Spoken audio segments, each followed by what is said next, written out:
Au commencement, Dieu créa le ciel et la terre. Or, la terre était alors informe et vide. Les ténèbres couvraient l'abîme, et l'Esprit de Dieu planait au-dessus des eaux. Et Dieu dit alors, « Que la damère soit !» Et la damère fut. Chapitre 1er. Un écrit saint, écrit par un saint. Je vous fais présence de l'ouvrage en question, le Néo-Nouveau Testament, l'Évangile selon saint Dominique. Au commencement, il n'y avait rien. Ensuite, il y eut des trucs et des machins. Un peu plus de trucs que de machins. 76% de trucs pour 15% de machins. Mais bref, on n'est pas là pour chipoter. Dieu dit, mais qu'est-ce qu'on se le caille, nom de Dieu? Alors Dieu créa la Costa Brava, et Dieu vit que cela était bon. Puis Dieu créa le ciel et la terre, les animaux, les plantes et les végétaux, les hommes et les femmes, ainsi que les divins miracles emportés. Et Dieu dit que cela était bon. Et pendant 7 jours, il se palucha et vit que cela était bon. Ensuite, Jésus naquit Joseph, Marie, sa mère, avait réussi, grâce à Dieu, à tromper son Joseph 822 fois. Et ce con crut, et donc pas cuit, qu'elle était victime d'une descente d'organes, et comprit que ce fut le Fils de Dieu. Et le bœuf de l'étable dégusta le divin placenta, et il vit que cela était bon.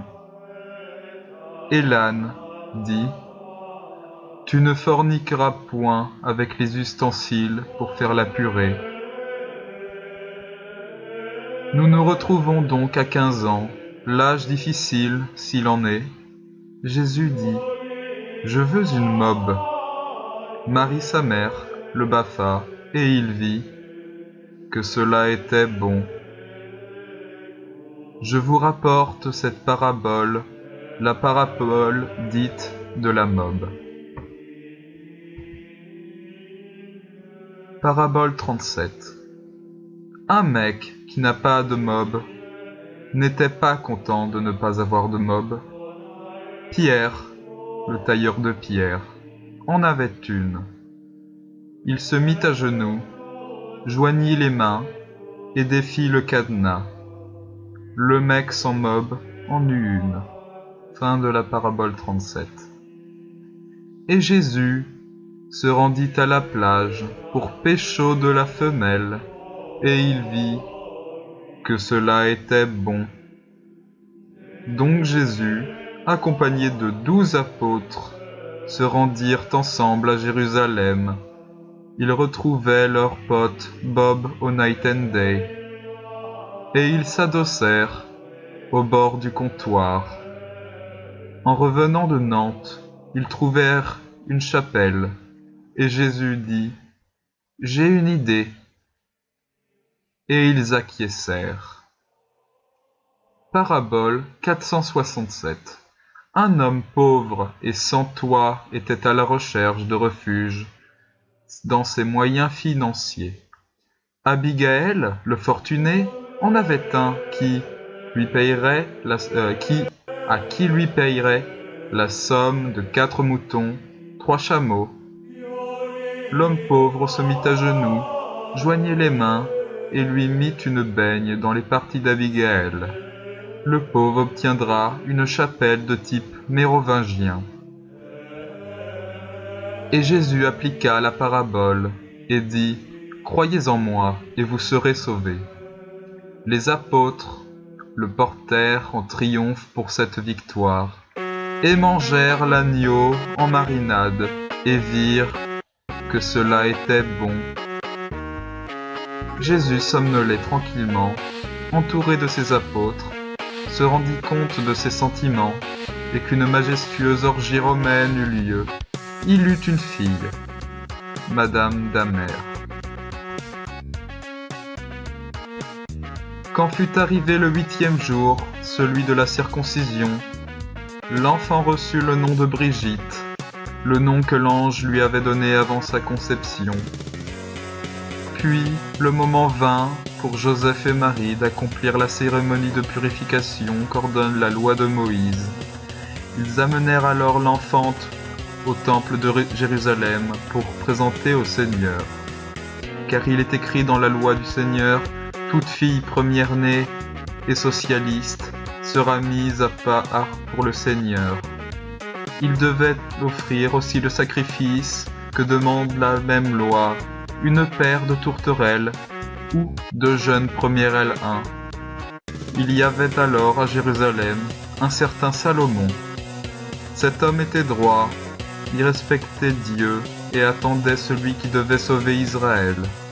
Le Saint-Esprit était avec lui et lui avait appris qu'il ne mourrait pas avant avoir vu le Messie envoyé par le Seigneur, Monsieur Hénard.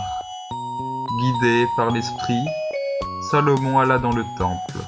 Quand les parents de Brigitte amenèrent leur fille afin d'accomplir pour elle ce que demandait la loi, Salomon la prit dans ses bras et remercia Dieu en disant « Maintenant, Seigneur, tu as réalisé ta promesse. Tu peux laisser ton serviteur mourir en paix, car j'ai vu de mes propres yeux ton salut, ce salut que tu as préparé devant tous les peuples. C'est la lumière qui fera connaître aux nations du monde et qui sera la gloire d'Israël, ton peuple. » Le père et la mère de l'enfante s'étonnaient de ce qu'il était dit de lui. Salomon les bénit, puis il dit à Marc-Hénard, sa mère, « Voici que cet enfant provoquera la chute et le relèvement de beaucoup en Israël. Il sera un signe de contradiction. Et toi, ton âme sera traversée d'un glaive.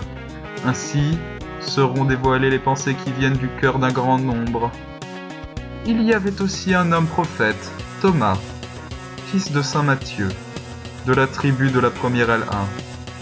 Il était très avancé. Après 7 ans de mariage, demeuré veuf, il était arrivé à l'âge de 84 ans, et ne s'éloignait pas du temple, servant Dieu jour et nuit, dans le jeûne et la prière. Survenant à cette heure même, il proclamait les louanges de Madame Damer et parlait de l'enfant à tous ceux qui attendaient la délivrance de Jérusalem.